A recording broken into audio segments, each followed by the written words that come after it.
from your perspective, working with somebody like me, and whatever that means to you, and I want you to define what that means to you too. Okay. What is one of the biggest lessons or hurdles that you have learned?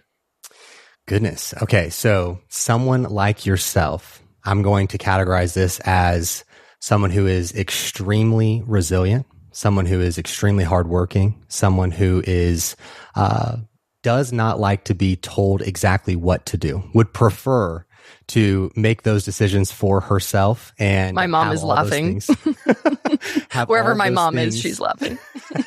Have all those things pan out exactly how they should. And all the timelines that you have created in your head are about 50% of the actual duration of time that things are going to take. So now that we've got the groundwork laid, the biggest lesson in this is being able to, one, build trust, being able to create trust in an environment to where you can be vulnerable, that you can be honest. And then from that point, we're able to strengthen the foundation, let the guards down, and actually get to a place where direction can be received in a positive way. And so in a situation where we're getting started working and being able to find that vulnerability, create that trust, there's a middle ground that has to be found in what you're currently doing when you come to work with me and what I think is the best possible thing for you. Because if I go from what you were doing and then we go to perfect optimal of what I know, you're going to be like, fuck you, bro. There is no shot that I'm going to completely overhaul my life to what you think is going to be best. Although I know in my heart and in my experience, this is the best thing for you. It's not going to click right away.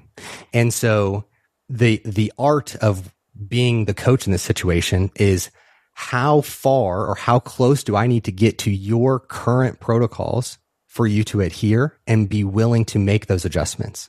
For some individuals, I'm 10% away from what they were doing just to get through a little bit for them to make some changes. And then we just continue to progress towards what I believe is the most optimal situation for them to get to the goal that they have. But the absolute biggest thing and biggest takeaway is building the trust, being able to be vulnerable, and creating the relationship and those factors. Yeah. I came to you wanting to do 75 things at the same time. And a preface to anybody, it was almost a year ago, a little less than a year ago. And I was like 154 pounds, wanted to run a half marathon, wanted to keep doing a high rocks, wanted to lose 10 pounds. How did you go about, because we didn't have trust at that point. It was like, I literally hired you from, we had talked about it on our episode that we did for you, but I had hired you just from word of mouth from other people that I had trusted. And so like, how did you decide what you needed me to do? So looking at all the goals, looking to restore hormonal function, be able to do all the physical goals that you had. Oh yeah, my hormones were also wildly fucked up. We had to identify what was going to be the thing that moved the needle the most, or what was the biggest lever that was going to make a noticeable difference, but maintain your enjoyment moving forward. Now, the interesting part of this is that when you had come to work with me, you were not enjoying any of your training. But within that, if I was to tell you all your goals are not necessary for us right now, and we're going into a complete overhaul, that would have been a ton of friction as well.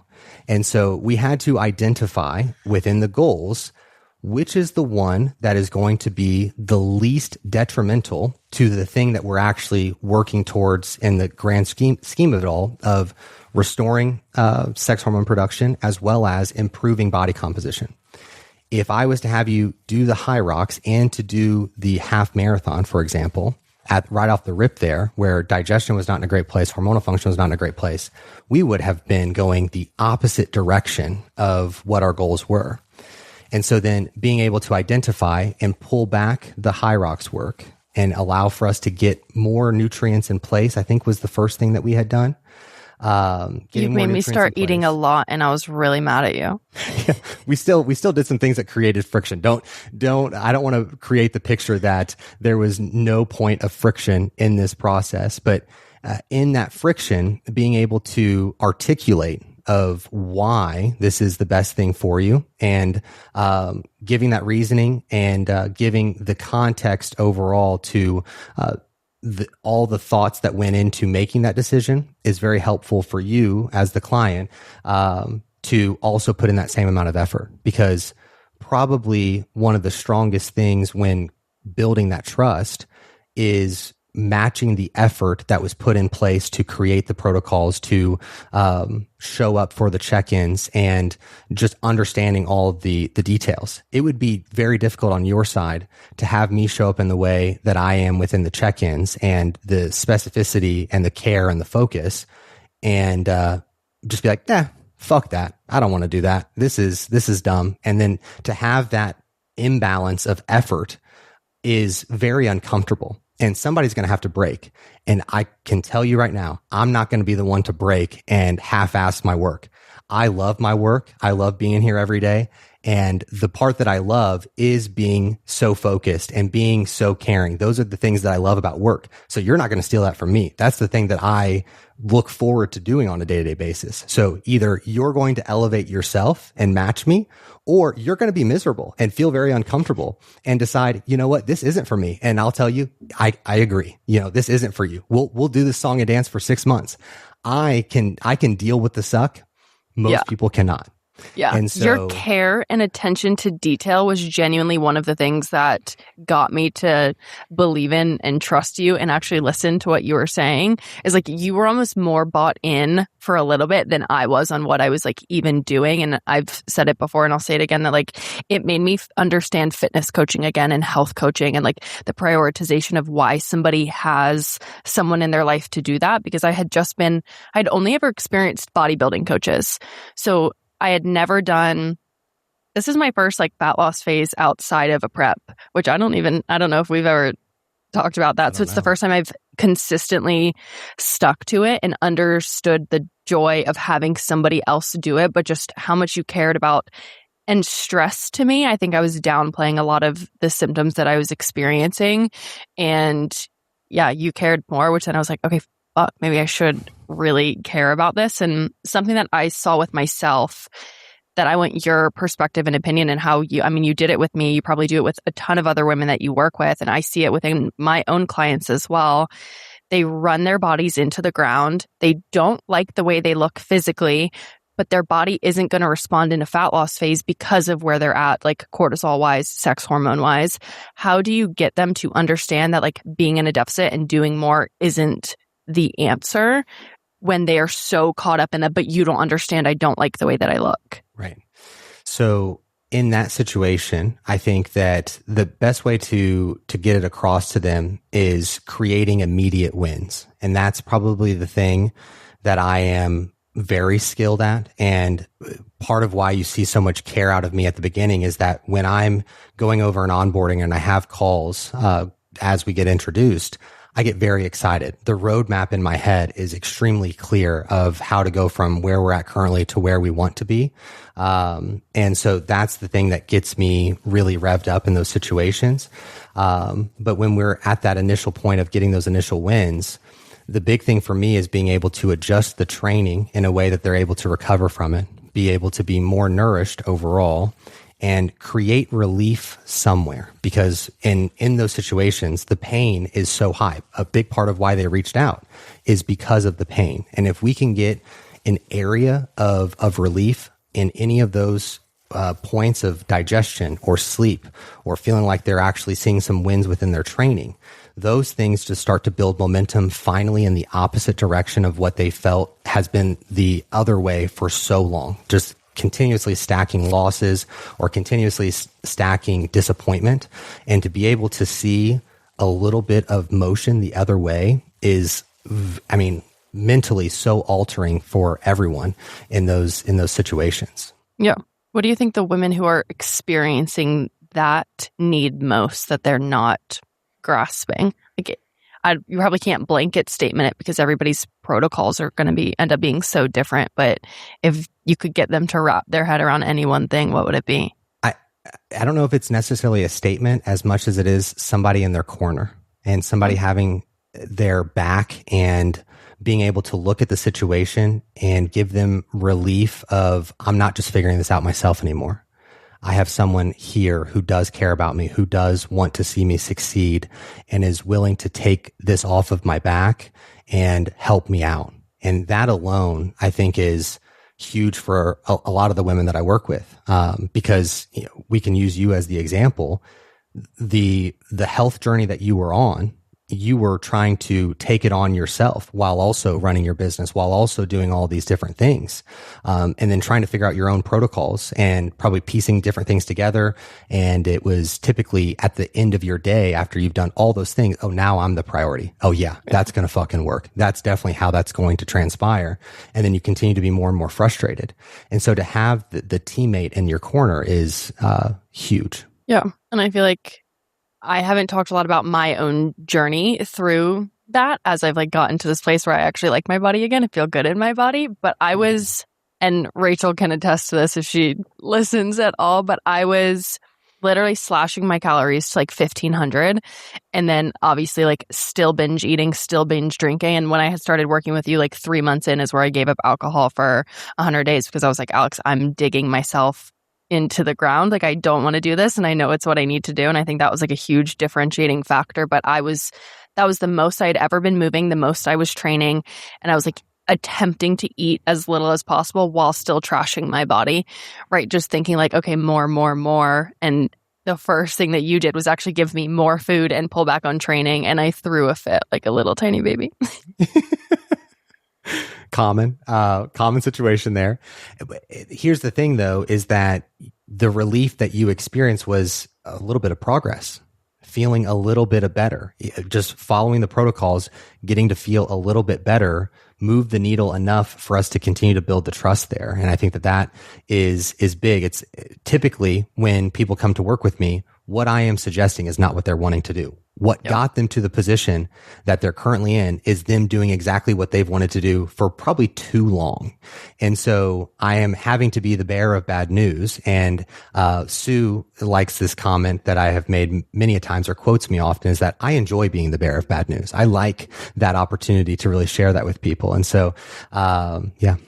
What's your favorite part about work? Because you work with a lot of coaches, a lot of women who run companies, are high achieving in that way. What's your favorite part about that niche specifically? Oh, what is my favorite part? That is an excellent question. I would say my favorite part is the work ethic is the thing that is so innate and has been relied on so much for basically every achievement that they have gotten in their life. Is just, I'm going to work my face off and I get what I want. And so I relate very heavily to that. And in the thing that I'm helping with, that has actually led them down a path that's this doesn't work anymore. This is actually what's creating the issue. And so to be able to showcase to someone a different way of having success and open their eyes to being holy shit, it doesn't have to be this way. I can be happy. I can feel good. It doesn't have to be that I am just wringing with pain or discomfort or feeling inflamed all the time to get to the result.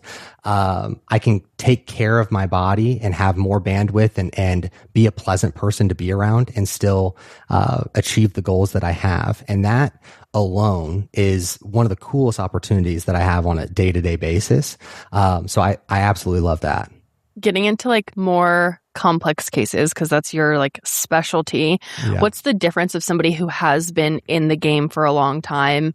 And I mean, a lot of your clients do seem to be coaches or women who in theory should know what they're doing, but obviously have their own emotional tie to their own body, very subjective, can't have the third eye view. What's the major difference that you see in somebody who's new versus working with a client who has experience and has been in the game for a little bit? Gosh, probably just the repetitions. So looking at the difference between someone who's been in it for a long time and someone who is newer. Someone who's been in it for a long time, they have a lot of repetitions of dieting. And I think that that is one of the harder challenges that presents when people are trying to lose weight again. Because I do believe that as you have more repetitions of dieting, this creates more difficulty for the next dieting phase. And this is why I'm very passionate of, if we're going to diet, we're going to push the throttle down and we're going to accomplish the goal. And I am very anti chronically trying to diet and lose an extra 1 to 3 pounds and be like, well, now that I lost the 3 pounds, I'm going to keep trying to lose another 3 pounds because it's not as good as I thought it was going to look. It's like that is a perpetual state that you'll just constantly be in, and you're just chronically lowering the metabolic rate for yourself. And so that is some of the adversity that is there for the people who have had more time in the game. Whereas for someone who is newer, they probably have chronically underate, just in general, right? And so in that situation, being able to elevate that person's calories is going to provide a lot of relief for them, and they're going to get a lot of hormonal upregulation. Their body composition is going to improve. And so this is where you see a lot of the companies who are like, we do reverse dieting. It's like, you better have the perfect archetype to target there, because that does not work for every single person if that's going to be the sales pitch constantly. So for that newer person who's not ate well for a majority of their life, that's going to work.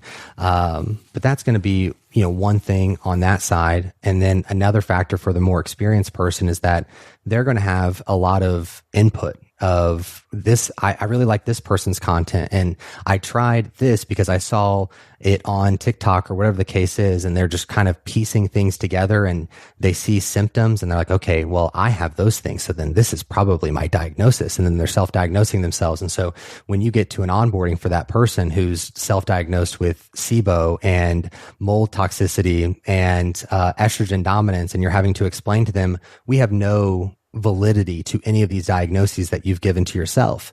But if we would like to go through the testing to get all these things done, here's all the testing. It's probably, $1,000 plus to get all that taken care of.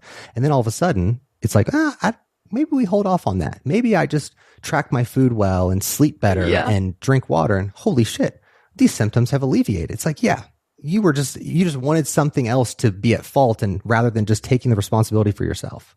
Would you say things like SIBO and estrogen dominance end up being as common as the belief that they are present is? Oh gosh, that's a good question. I err on the side always that people are not lying about what they're doing, right? It's like, I am confident that not everyone is just saying they're eating something and then in reality they're eating 800 or 1,000 calories extra beyond that point.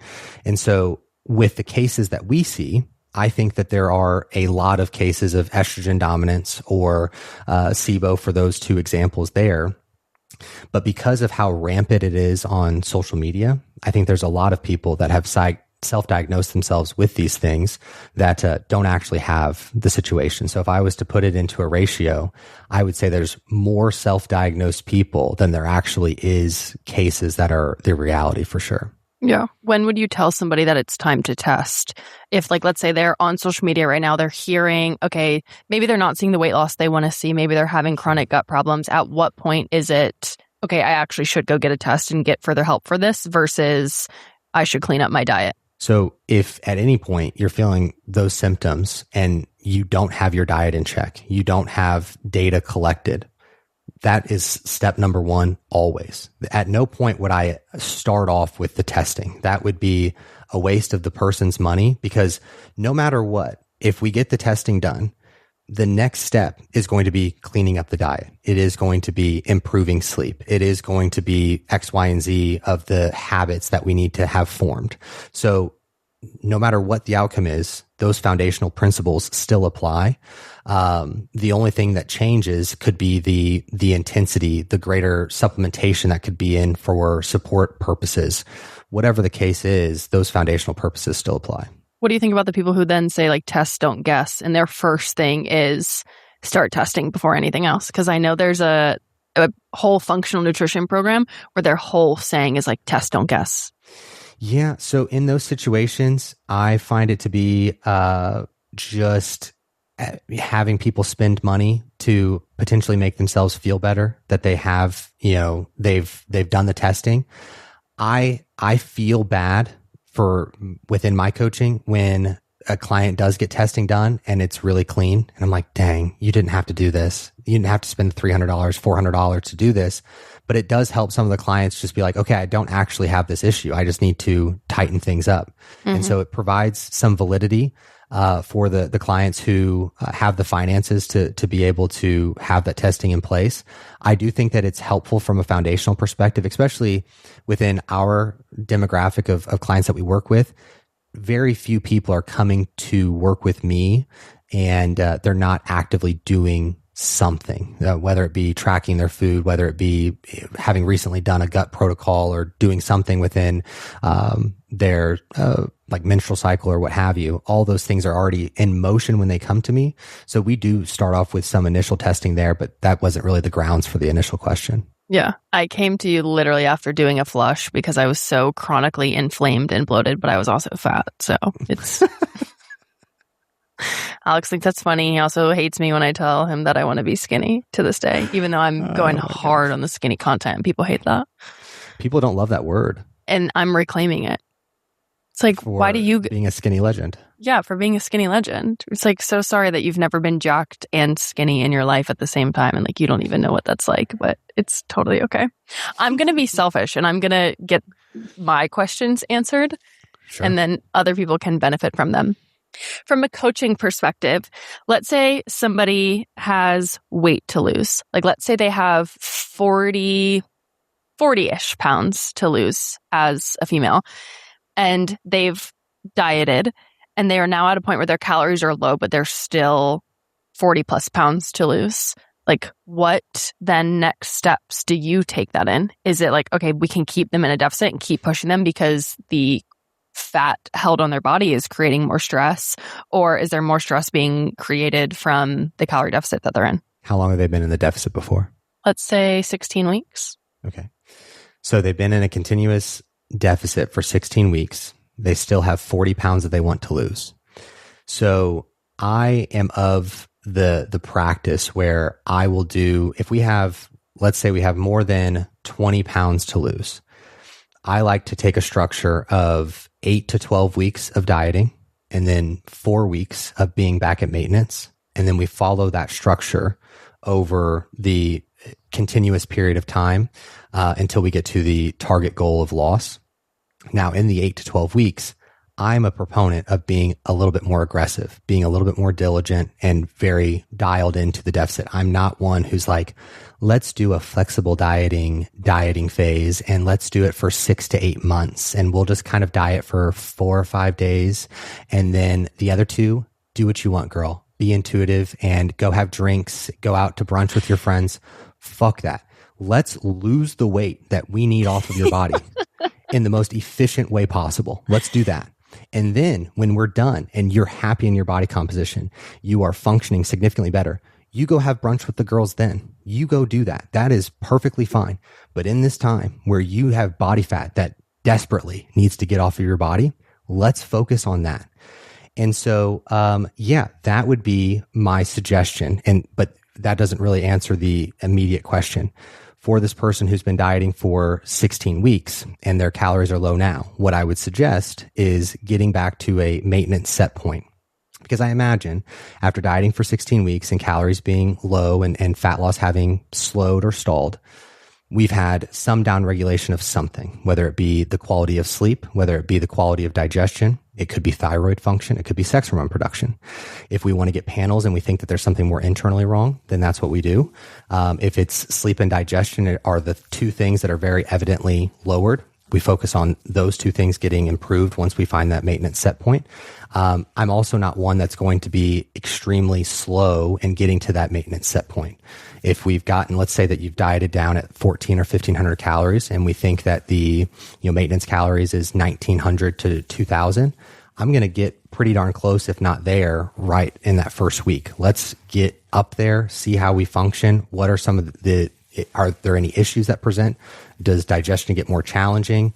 Do we see a rapid gain of body mass? What are the things that present? it is unlikely that we would see a rapid gain of body mass in that situation unless the person has something digestively wrong or is just horrible within their meal structure and those things. If they are able to stay in good structure and have the improvements to their sleep in that situation, it's likely that their weight will stay the same, if not potentially slightly go down, just because we're dropping inflammation and having likely better digestion. Yeah. And then I would stay at that maintenance set point for 4 to 6 weeks. And then if we were getting panels and got those back and there was things to address, then I would address those things. If they came back and they were clean, then I would probably get back into the deficit in a fairly aggressive way after the 4 to 6 weeks and push it for 10 to 12 weeks or 8 to 12 weeks, see what kind of progress we're looking at. If we can be at a pound to a pound and a half of loss on a week to week basis, that would be the target with 40 pounds to lose. We would need to keep that pacing to do it in a, an adequate amount of time. Because even then, if you're looking at a pound to a pound and a half and you need to lose 40, we've only got 52 weeks in the year. So, I mean, you're going to be spending at least 3/4 of your year essentially dieting. And that's a lot to take on if we're going to keep that kind of pacing.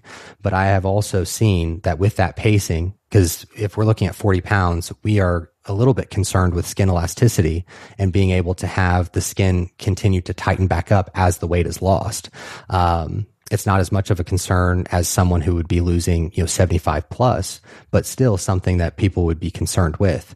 And so when we have a more moderate pacing of the 1 to 1.5, we can call that honestly more efficient rather than moderate. That's the rate that I have seen skin elasticity stay in a good spot, and we're not dealing with any loose skin in that situation. Whereas if I have someone, who's really aggressive and they're trying to lose 3 pounds per week in that situation, trying to get it off as fast as possible, they may have some issues with loose skin in that type of situation. So the pacing of the fat loss matters more to keep skin elasticity than anything else? In my experience, yeah. Okay. What if somebody is in a position where they've been at maintenance for an extended period of time, like 6+ months, potentially even longer than that? You take them into a deficit and nothing happens for weeks on end. So in that situation, I'm definitely pulling panels.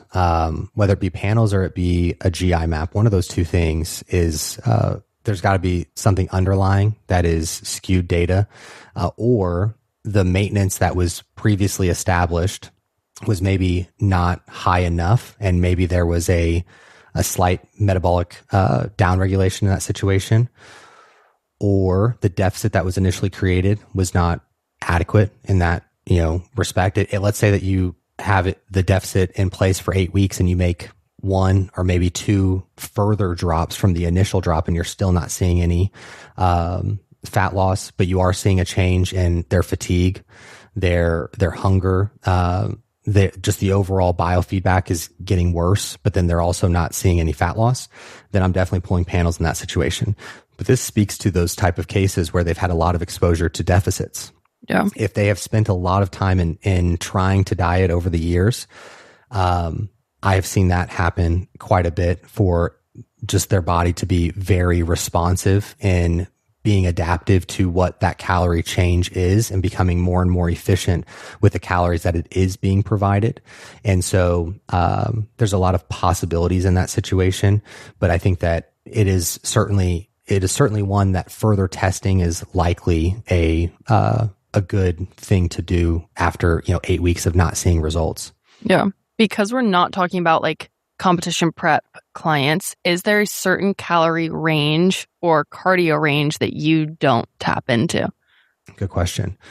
For calories, I mean, I'm not going to sit here and say that there are deficits like people eating 800 calories on a day-to-day basis or 1,000 calories or 1,200 calories. I don't see that as, for a lifestyle cut, typically getting to that level of leanness does not require that depth of a deficit. Now, this is a broad stroke statement, because let's say that you have a client coming to you who's 5 foot tall. We have a very different circumstance here. That person may get into the territory of 1,000 or 1,200 calories because of their overall stature and muscle mass that's there. And so that's where I kind of poo-poo on the people who are like, I never take a diet below 1,200 calories. It's like, well, you've never worked with someone who that may be required for. The the diversity, complexity, and just the broad range of people, there's going to be cases that fall into that is what is required of them, all things considered. Is it a very small population? Absolutely. But in who I work with those small populations of individuals. And so, I have, there's a number, well, I have a handful of clients who are adults who are in their late 20s into their 30s who are around 100 pounds in total body mass as adults. So and that little. is something that is very foreign to a lot of people. Like that's probably not something that comes across your desk a whole lot, that comes across my desk. I work with doctors, and we work together in tandem to support these individuals to be able to increase their nutrients and have that support in place. And so these very nuanced populations, not everybody gets to see those cases, but they absolutely exist. Low reps is best. High reps is best. Fruit is so It's good. terrible for you. should lift heavy. High reps, Carbs low are weight. needed. Keto Squats for are life. bad for your Squats knees. are great You for should your knees. squat ass to Knees over grass. toes. It's fine. It fits my macros. Is for idiots. When there are so many mixed messages going around, it's hard to know what you should even do or focus on. But that's exactly where Physique Development one-on-one coaching comes in. You might have heard of online coaching or even hired a coach before, but we believe in teaching you the why behind what we do while truly taking your life into consideration. We want to train, educate, and empower you to reach your goals and help you to stop spinning your wheels and just finally feel good. And hey, we're here to help you look good too. You need you. Your health is your wealth. So join Physique Development and let us be the last coach you ever need. What made you want to switch out of working with specifically bodybuilders and like going down that route versus what you do now? It's going to be a hot take. Okay. So the reason I stopped working with bodybuilders in exclusivity, because for a while there, my roster was 80% competitors, 20% lifestyle. And now it's 95% lifestyle, maybe 5% competitors. So I didn't even know you still had competitors. It's slim. It is people that I absolutely adore and I love working with. So the reason that we stopped was that it is a business that is, how do I put this as best as humanly possible? It is a business that is a volume game. I do not enjoy coaching in the volume game where these individuals want to pay $100 to $250 a month, $300 probably at the most. And they want constant access to you, typically, that you're going to have to give up your entire Saturday to me. I need to have updates every 2 hours of what my meals need to be. And you, motherfucker, better be right at your phone all day on Saturday. Don't you dare look away from your phone. I need immediate updates and access all day for your Saturday. I know you just worked Monday through Friday, but Saturday, all me. And guess what? I'm going to pay you $250 for the entire month of work. That makes total sense. Yeah, I'm going to do that. And so that, and then just how much I care and invest into clients, it would tear me up for a client to be like, I didn't get the result I wanted at this show. I need you to cancel everything. And I've already moved on. It's like, okay, that is not how real human interaction works. If you are unhappy with the service, please come and talk to me. I would love to resolve what's going on. And then if you want to move on, let's wrap this up in a cordial way, not just rip this all apart and say, I've already started another thing. And if you try to bill me, you're the worst human ever. And I'm going to blast you on Reddit for days. Am I talking about specific situations? Maybe. Go look it up. So yeah. I don't go to Reddit. I don't want to know. I don't want to see. It's not needed. This is a Reddit free household. Yeah, same here. So that is a big part of it. I just don't like the volume game. I don't like how, and also just looking forward here. Sue and I are building our family and wanting to have children, and thinking that I would be going to my son or my daughter's event on a Saturday and I'm tucked over in the corner watching videos of posing, and I'm not watching my my son's t-ball game or my daughter's soccer game, and I'm over there watching a video of posing and I'm on the phone and I'm distracted for my $250 a month. Are you joking me? Get out of here. I can't even fathom that being my life. Yeah. And so that became so abundantly apparent of like, this is the road that you are going down. Like, this is how you are supporting your family. Is this what you want to do?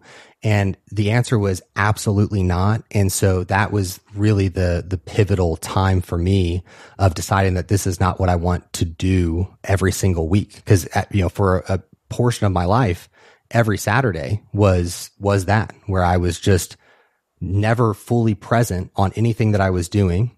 And I had anxiety about what was going on throughout that day. But then I also had to be very attentive to my phone. It was just a very draining process for a very inadequate paycheck, to say the least. Yeah. What do you think people don't know about you from social media? Oh, so much. Gosh, so much. I have to do a much better job of showcasing myself and being myself on social media, in my opinion. And I know your opinion as well. That's true. Because from my perspective, getting to know you, and you did a phenomenal, like, you're so good at what you do and just so intelligent that it creates a certain level of like intimidation.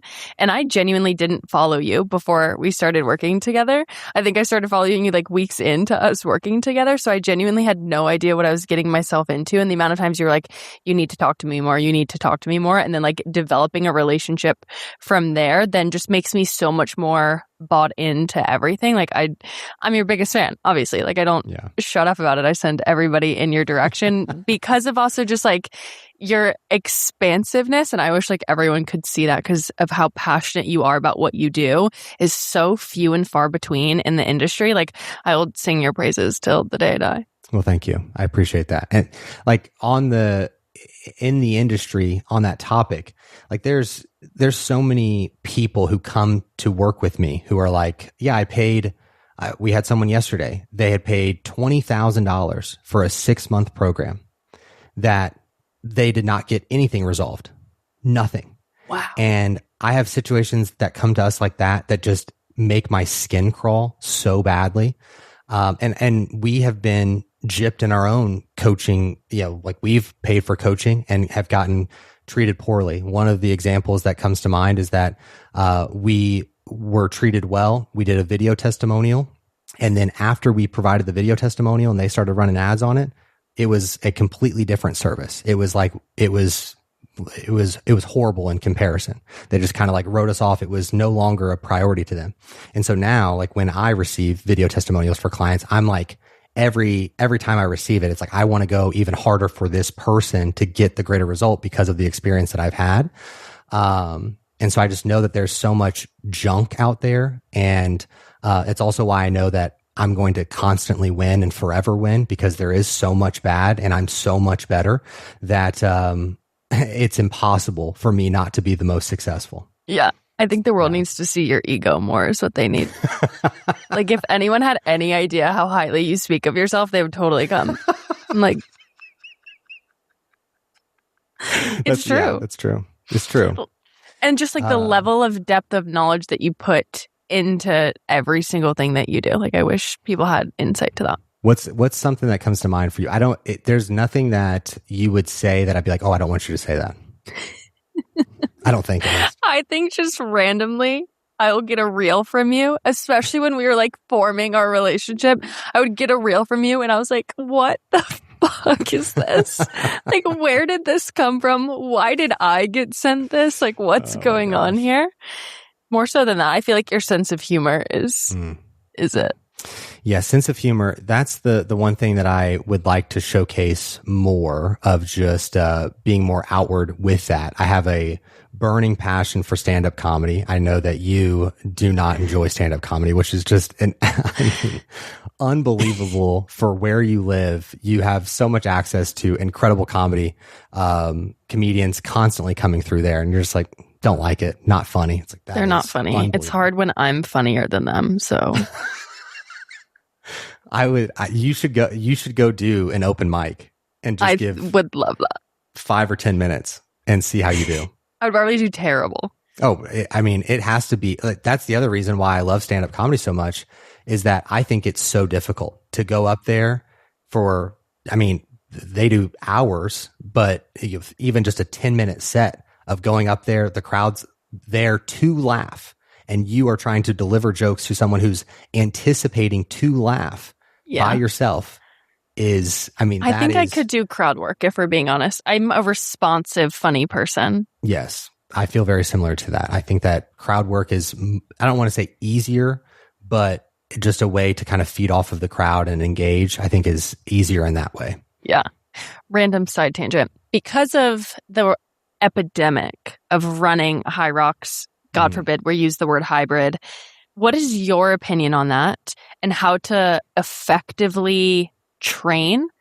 I mean, we're getting a lot of women who I wonder why they get the idea. They should run a half marathon. They should do a high rocks. They equally want to build their glutes and shrink their waist and all of the things. Like, what has been your relationship with integrating that, especially as it's changed so dramatically in the last couple of years? So my first thought is always, it is not a dieting strategy. I think that a lot of people are like, I'm going to start hyper training so I can lose body fat. So you're going to put more stress on your body, introduce a foreign way of training to you at this immediate moment. You may have ran when you were a kid. You may have ran when you were in college. Bitch, you're 30 now. I got more fat doing high rocks. So to get into it, I think that the number one thing is it is a much slower integration than people want to believe or are willing to do. And it is a skill acquisition. And when we are trying to acquire a new skill, it's boring, it's difficult, and it's not going to be as fast paced as people want it to be. And so when we're introducing the new skill, and we also want to see fat loss, and then we also, don't want to increase our calories. Where are we going here? We have conflicting goals that are making both more difficult. Just tell me I'm your biggest nightmare. Tell the people that I'm your biggest nightmare. It's okay. And the beautiful thing is that where you're at now, like I talked about this in your check-in yesterday, of just, this is the most confident version of you. This is the best body composition you have been in. You're coming off of a trip where you could have easily gone there and gained 7 to 10 pounds and made every excuse as to why that would have happened. I came back skinnier. Exactly. 3 days in a row, 138. It's a process to build to that point and to create the bandwidth, because that's the thing now, is that you are now in a spot where the bandwidth is available for you to do more. When you came to me, the bandwidth was non-existent. It was burnt to a crisp. The candle was burnt out from both ends, and we had to rebuild the candle. And that's all we've done really in this whole process, while being able to improve body composition, which I know sounds kind of crazy to people. But when you have the environment and you're set in a way that the work ethic is there and you're working together as a team, the things can come together nicely. Probably first, because I was traveling. I was in Europe for like a little bit of the beginning of us working. I was solo traveling in Hawaii too. So when I had gotten back from Europe, I had the realization that I had crashed out 3 times in a row, and I didn't realize what I was doing to myself. And you were the first person and we were kind of just having that same conversation about like who's around me that I'm like look up to and respect. You were the first person that I looked up to and respected that was like, what the fuck are you doing? Like, what actually is going on? And I didn't understand it. And I was just in such a like more mentality. And you were the first person who gave me permission to, you're burning yourself out. You're literally burning at both ends. There's going to be nothing left. And I think just like having that permission from you and having somebody who I knew you wanted the best for me and weren't like trying to be my biggest op. Like, if anything, you were so supportive of the whole thing. And I feel like that's where people misunderstand coaching a lot of the time. And it goes back to just what you were saying in the beginning of you genuinely were just somebody on my team who I trusted every single thing that you were doing, even if I entirely disagreed with you. And so like that was September. Looking back at it, I shifted a job. Like I shifted a job responsibility. I basically like let go of a huge thing that I was doing that I thought it was fine. And now looking back, I don't know how I did it at all. Even now, I'm like, what the heck was I doing? And removing that stressor that was on my body, and then removing alcohol for 100 days and just like surrendering to the process of all this is genuinely like what changed my life. And I think a lot of people are unwilling to do that, where they think, oh, it's just fitness coaching, but they're not also listening to like the life thing that you can see from an outside perspective. Yes. That's another component where we talk about just coaching, is that people haven't gotten to experience truly having someone in their corner who cares as much. And that is where so much of the value really comes into play. Because a lot of the previous coaching experiences have been, here's the plan. If you don't follow this, you suck and you just need to work harder. And if you don't do that, then it's all your fault. And instead, like within how I coach, and I know how you coach, it's like, we're going to set the plan out and work together as a team to execute on that plan. If that plan is not executed well, what is the hindrance? Let's get to the bottom of why this is not being executed well. Does the plan need to change, or do we need to improve upon the habits that are in place? This is not a blame game. Your success is my success. And so as you achieve your goals, I'm now happy because I'm fulfilling the job that I've set out to do and doing something I'm passionate about. So it's a win-win in that situation. And so if you don't get to your goal, I've also been upset that I didn't get to finish my job. Yeah. And so I think that that's the one thing that so many people miss out on within coaching. And so then when they're presented with an actual price for someone who's really going to be in the trenches with them, they're like, oh my gosh, that is just too expensive. And every time I'm just like, you have not had the experience yet to understand the depth that is actually here. 100%. What is required of that, in your opinion, of a client to communicate with you? Because I feel like at this point, you know so many intricacies of my life, but I've had clients who like don't say anything and really keep to themselves. And I'm not sure if you have the same experience of like, what's your level of, okay, I need this person to actually communicate with me. And you did a phenomenal job of pushing me to communicate with you because you knew that I was Mrs. Like, nope, I'll figure it out. It's totally good. Right. So if we go back to the demographic of individual that I am working with, of just very, very resilient, high-performing women. The other thing within that category of human is that they do not want to appear ever needing help. Like they've got it always figured out, just as you talked about. And so being able to articulate that it's not a matter of like me helping you out, like is it damsel in distress or whatever? Like I'm not having to save you here.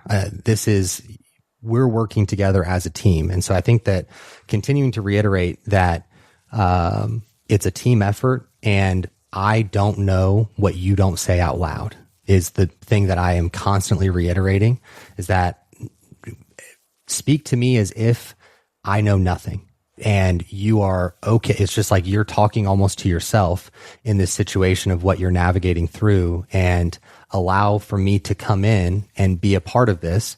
And I think that when someone is willing to be vulnerable, and this is something that I struggled with just being able to share client success on social media and being more public with those things, is that within my coaching, it's a very vulnerable play. Like I'm asking you to share things that you probably wouldn't tell a lot of people, so that I can better understand exactly where things are at to support. And that's like the other thing of just being able to have that safe space to have the communication, is once they share, one small thing that is outside of their boundaries, I think that celebrating that and bringing attention to just saying thank you, of highlighting it, is a strong step in the right direction, and also not trying to rush into it. I think that it would be amazing if every single client who came in the very first week, we were able to have that boundary, brought down. But the reality is that it's not. And you as the coach have to find those little things throughout the check-ins that you can highlight and try to push the envelope forward, or be able to highlight where they did be a little bit more vulnerable than they were previously and celebrate those things. because by bringing the celebration, that's where they're like, okay, I'm getting positive reinforcement for doing this thing. Thus, I'm going to continue to do it. And it did not backfire on me to be vulnerable. It wasn't that I was scolded or belittled because I said something that I was uncomfortable with or something that didn't go as well as I would have liked. I know that when clients come to me in their check-ins and they're sharing things that they're not happy about or that they wish would have gone differently, the last thing that they need me to do is be like, you dumb idiot, you suck. Why would you ever do that? It's like, they've already done that 50 times over for themselves. Yep. So they don't need me to echo it. I need to be a place of solution, and let's work through it and past it. And it's behind us now. And so I think that's probably one of the things when I was younger coaching that I, kick myself for now, is that because I was having that internal dialogue when I would screw up like that, that I was responding to them like that too. And then it just pushed them further away, closed them off. And then that vulnerability was decreased. And then their success was also lessened in that situation. And so that just comes with the absolute constant repetitions of doing the check-ins, but also being present through those check-ins of what's improving and who is getting the most success here and what's different within the cases that are having success relative to the ones that are not. And I'm always in constant evaluation of that because I am in a chronic pursuit of something that I know is not feasible, but I would love. And I strive for 100% success with every case that I work on. Yeah. And I am obsessed with the opportunity of figuring out why some cases succeed and the others don't. And as that obsession has continued over the years, the only thing that's improved is the ratio of successful cases to the non-successful cases. So it's working in some way. I probably could not be as neurotic, but it does help. Oh, it totally works. Where have you developed your education, and how do you get continued education now? Oh, this is great. So, I mean, my bachelor's degree is in exercise science, but as soon as I got done with my bachelor's degree, I just immediately went into continued education. And at this point in my journey, it's not so much that I'm looking for further certifications or I'm looking for curriculums necessarily to follow. As I've, gone through extensive certifications and so on for gut work and hormonal function, all those things were immediately as I was concluding with school, and then also within training. That was another factor that I got very into the trenches with. At this point, it's much more focused on specific casework of this is what is going on for this particular client, who is very skilled in this space that I can learn from and tag team this case on so that I can learn in the immediate time of what needs to improve for this client and understanding how that is going to have success and why does that all occur within the entirety of the body and how does that all tie together. That's been the way for me to have the most success at this point in my career of having the case studies and the work with better coaches than myself. All right. I have rapid fire questions for you. Okay. First one, we kind of talked about it already, but I just want you to give your blanket statement thoughts on peptides. Okay. My blanket statement thoughts. This is rapid fire. Okay. Yeah. So you can't go too into the woods. Useful. Overblown on social media, but useful. Who are they not for? Individuals who do not have all their ducks in a row within their nutrition and their sleep and their hormonal function. It's not something that they're working to restore. What is the biggest slept on factor in protocols? Something that people think is a small thing, but it's a big thing to you. Meal timing. Really? Yeah. Okay. Well, elaborate on that because I kind of disagree. Okay. So I think that the structure to your specific meals, as well as how well they're spaced out from meal to meal, and then also when you finish the meal to the time that you go to bed, that's valid. Far more to do with your energy levels, the quality of your sleep, the quality of your digestion than anyone gives credit for. I despise when someone's like, I had all of my calories before bed and I went to bed an hour later and I woke up and my scale weight was up 3 pounds. I'm like, why do you think that happened? If you had 100 ounces of water 2 hours before bed and 1,000 calories, where do you think that went? Do you just think that That's so what funny. Are we talking about? Yeah. And that's so common because people are like, well, I worked out at 6 o'clock And so then I worked out from 6 to 7:15, 7:30, got back, and then I made a meal, and then I lollygagged around, and oh my gosh, I didn't eat really throughout the day. So then I got all my calories in, and then I couldn't sleep because I was so full. And so then I fell asleep later. My quality of sleep wasn't good. And then I woke up, the scale's up. I wonder why. It's a crazy The concept. deconditioning of macro hoarding to macros throughout the day and like going to bed was the hardest thing of my whole life. Yeah. And the macro hoarding comes from bodybuilding. Oh, 100%. The chronic restriction and being like, I'm not going to have enough food. I'm going to go to bed hungry. So I'm just going to hoard all of this and be starving throughout the day, and also hinder my overall performance and my attentiveness during the day where it actually matters. Yeah. Makes zero sense to me. It never made sense to me. Yeah. And the so small common. meals throughout the day, switching from small meals throughout the day to like 3 larger meals changed my digestion too. Makes a huge difference. Big fan. What's So a mistake? how do you disagree? Well, I think maybe I was the just thing do it so naturally now that I'm like, oh, it doesn't matter, but it's because I do it. Yeah. People wait too long from meal 1 to meal 2. And then typically they don't have anything between then and dinner. Yep. And so then I just find that people often overeat because they wait too long to get to the next meal. Yes. And then they just make poor choices. I actually agree with you entirely. And I think I've yelled at 3 girls this week and made them send me the times that they're eating meals because I was annoyed. Yeah, it's extremely annoying. What do you think about training fasted? Oh, not as bad as everyone wants to make it out to be. It's just not what everyone, you get on social media, women cannot train fasted. Women cannot work out during their cycle. Shut the fuck up, dude. Like, calm down. You guys are, I work with 98% women. No one is that fragile. Yeah. None of them are that fragile. I'm stronger when I bleed. Exactly. And so I think these like overarching rules that everyone should follow are so stupid. And I think that if you're having issues training fasted, there's probably a little bit more to the equation, and we probably need to dig into why you're having issues with that. Yeah. But I can assure you that the problem in and of itself is not you training fasted. Let them know. Yeah.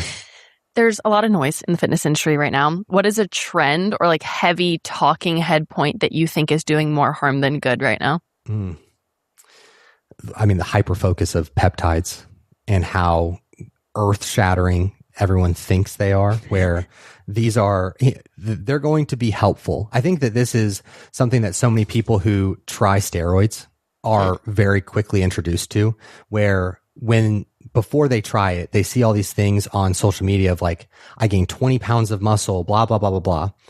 It definitely is going to help you.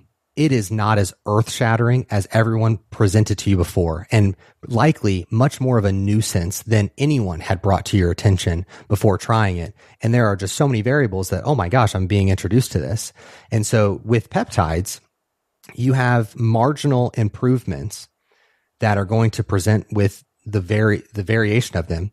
There's also the nuisance that a lot of them have to be injected daily. How many of you want to stick a needle in yourself every single day? Are you going to keep up with it? Are you going to do it for 8 weeks, 12 weeks? I can't even take my vitamins every day. I mean, that's the reality of the situation there, as well as where is the sourcing quality enough for you to be able to purchase? And then every person pushing them is getting kickback and payment in some way for them. I was sent an email the other day for someone wanting me to market their peptides. For each vial of NAD plus that they sold using my code, I got $200 is what they were offering me. $200 per purchase of a single NAD plus bottle. Now, I'm not a mathematician, but if they are willing to pay me $200 to advertise this product, I don't know what the total price for this product was, but my gosh, what are they paying to be able to pay me $200 to make that product and still be able to draw a profit that it makes sense for them to stay in business and then do all those things? That's insane. I can't imagine it's very good. So, and that was for just one of the products. Every product had a different price that they were offering me in the contract. I was like, this is crazy. No, Wow. thank you. You get one sentence, and this is going to piss you off that I'm only going to give you one sentence, but I think it'll be funny, on birth control.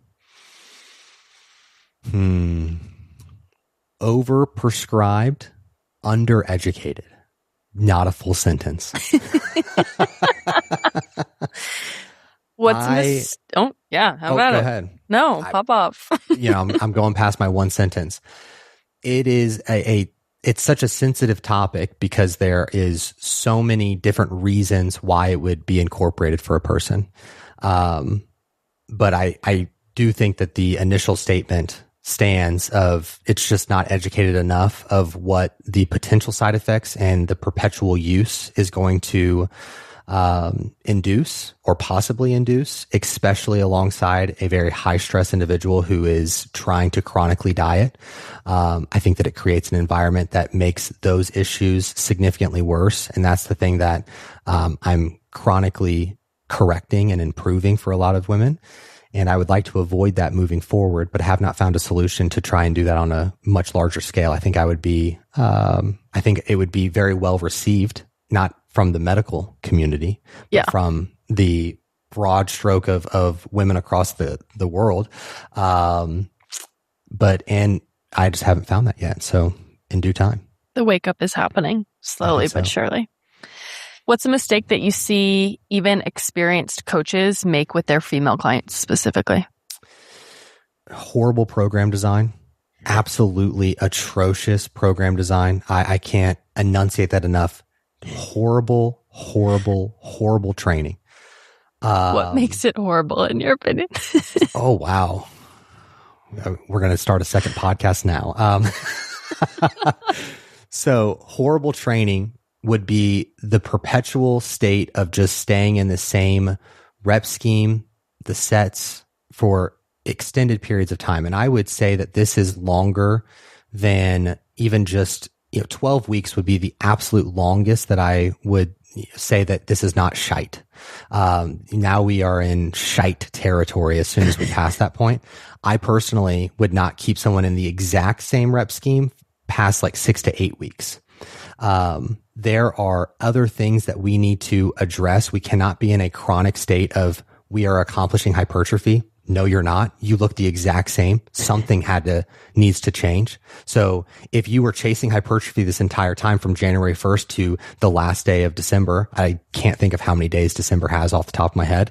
31. Why do you look the same? If you were building muscle that whole time, what are we doing? So was there an issue with your training intensity? Was there an issue with the program design?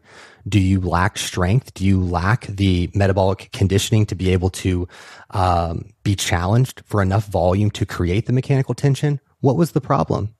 Did the coach even identify what that was, or did they just tell you to train harder and lift more? And your form, they never looked at your form or anything of that nature. So that's one thing. I think also just accepting that the menstrual cycle is going to suck. Hate that.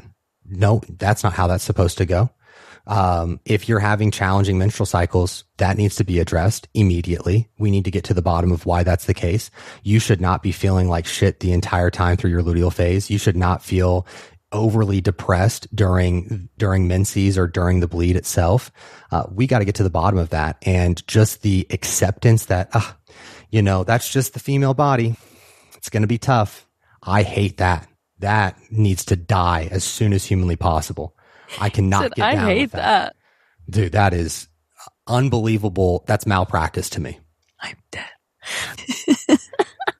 dead. People just accepting, this is my biggest gripe, is like accepting that their circumstance is just doomed. Like, it's just this is how it is for me. No, it's not.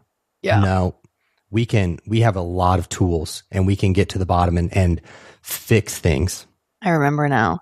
Okay. I think my unpopular opinion is that anyone who has never trained in person with someone who trains with greater intensity than them has no concept of training intensity. Oh, definitely. Definitely. And I feel like it's an unpopular opinion because I watch these girls train sometimes and I'm like, you wouldn't last 15 minutes. Girly pop. You need support. You need somebody there with you to train with you.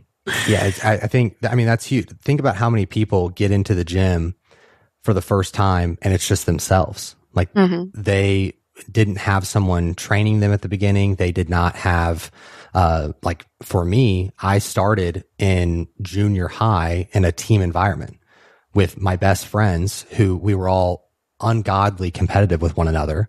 And so to be weaker than the friend was, I mean, you're going to get roasted for the rest of the day, potentially the rest of the week. Do you want that for yourself? Probably not. So we're going to push really hard in these training sessions. And so that was how I was introduced to it all. And that is not the vast majority of people's experience. No. And they see these pretty girls on social media who have bodies that they wish they had, and they train like absolute bitches. The videos that they post, they're not having any training intensity whatsoever. And it's just these swipe workouts of, look at these leggings, use my code, look how great my ass looks. And then they're like, oh, well, if that's how, she looks that amazing and that's how she's training, then I have to look like that. And also I'll get the leggings too. No, literally. And, then that's what the product, that's the product of that. And, I think that if, more women were like, I think Kelly Matthews is a really good example. I think you've done a good example of posting your content recently. But Kelly Matthews is a really good example of showing real training intensity and what that looks like, while also being pretty and having a body composition that many women would like to have as well. Meg Squats is another example too. Those are two, people that come to my mind right off the top of my head that have bigger platforms that I think are great examples in that way. But yeah. I was lucky enough to during COVID, all the gyms in Arizona didn't shut down. And so we had 2 private gyms, and I met all the trainers at like a private training facility and got just trained for 2 years straight in person. And then my roommate and I were both bodybuilders and trained together. And so I had a training partner for years. And so it was always the like, well, I went up this week. I pushed myself more this week, had a spot at pretty much all times. And so that really changed the game for me. Right. This goes into people using RPE or RIR for their scoring of intensity. It's like, if you've never gotten to failure in your training, how are you going to use those scales? You have no reference point of reaching failure, and you deciding to stop is not failure. You have to get to a place of actual muscular failure, which is going to be after your mind likely decides that it's done. And so typically someone has to be there to give you the support of getting to that point. You have exercises like a leg extension, for example, where you can really dig deep. And that's a good example to try and drive someone to learn failure, of really pushing themselves. And as they actually fail, there's no, injury, possibility in that situation, typically. Yeah. That's literally how Nick knew he wanted to hire me, is we trained together one time and he was like, oh, okay, yeah, you're hired. I know. I need to just make the Austin trip and just train with everybody for 2 weeks. Yeah. I'm ready. Alex. Me too. Thank you for coming on the pod. Is there anything that you want to let the people know, or where to find you, or how to start working with you? Well, I had a great time getting to chat with you. If anybody wants to find me on Instagram, it's at @AlexBush__. And if you want to see our podcast, it's on YouTube and all your favorite listening platforms. Physique Development is all you got to type in there. The YouTube has 9 gajillion exercise execution videos for you to learn on how to perform exercises, all that. They're all stuff. phenomenal, by the way. Thank you. I'm in the gym just like this. People are probably like, what the fuck is that girl doing? And my Octobody sticks to everything. So I'll have your training video up and I'm watching it while I'm doing it. People probably think I'm a freak. I miss being on YouTube, but I'll be back in one day, I hope. And how do they work with you? Oh, how do you work with me? You can. You can't work with Alex, but yeah. If I really am excited about what you have going on, so if you've got a lot of issues and you are very excited to fix it, I get excited too. So if that is your situation and you want to possibly work with me, then you can apply via the link in my bio on Instagram.